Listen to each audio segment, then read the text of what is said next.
كده نبص على مادتين بس افهم بيهم الضريبه دي بتمشي على مين.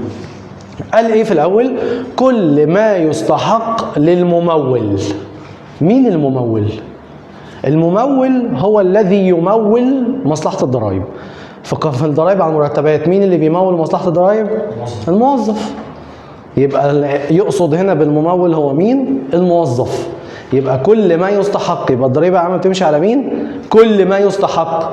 هي ايه كل ما يستحق؟ يعني كل الفلوس، كل ما يستحق للممول نتيجه عمله لدى الغير.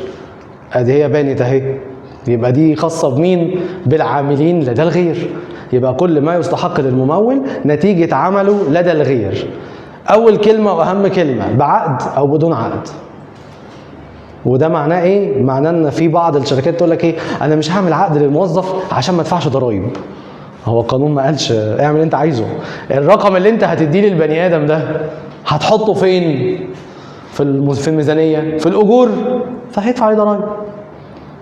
بعقد بقى، من غير عقد، بعقد عمل مؤقت، بعقد عمل دائم، ايا كان الشكل اللي انت هتحط عليه العقد ده، هو بيقول لك بعقد او بدون عقد. تمام؟ دي اول نقطه. بصفة دورية أو غير دورية. دورية يعني مستمرة، يعني اشتغل عندك شهر في السنة زي ما اشتغل شهرين ومشي وبعد كده رجع اشتغل شهرين تاني ومشي، يبقى بشكل دوري أو غير دوري هو في الآخر هيخضع لقانون الضرائب على المرتبات. أيا كانت مسميات أو صور أو أسباب هذه المستحقات، سواء كانت عن أعمال أديت في مصر، يعني الشغل كله كان في مصر ومستحقه في مصر، أو أعمال أديت في الخارج ودفع مقابلها من مصدر في مصر. بمعنى لو أنا عندي شركة من الشركات بتشتغل بره مصر، عندها مشاريع بره مصر، فبتبعت موظفين مصريين بيشتغلوا هناك. طيب بتقبض منين؟ من هنا. يبقى الفلوس جوه مصر فهيخضع للمرتبات في مصر. تمام؟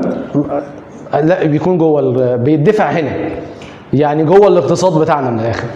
المهم ان الاعمال تبقى جوه مصر، الفلوس اللي بياخدها طالعه من هنا. تمام؟ هو دفع مقابلها من مصدر. بما في ذلك ايه بقى اللي بيخش؟ اجور، مكافآت، حوافز، عمولات، منح، اجور اضافيه، بدلات، حصص وانصبه في الارباح، والمزايا النقديه والعينيه بانواعها. وده اللي بيأكد الكلمه اللي انا قلتها المره اللي فاتت.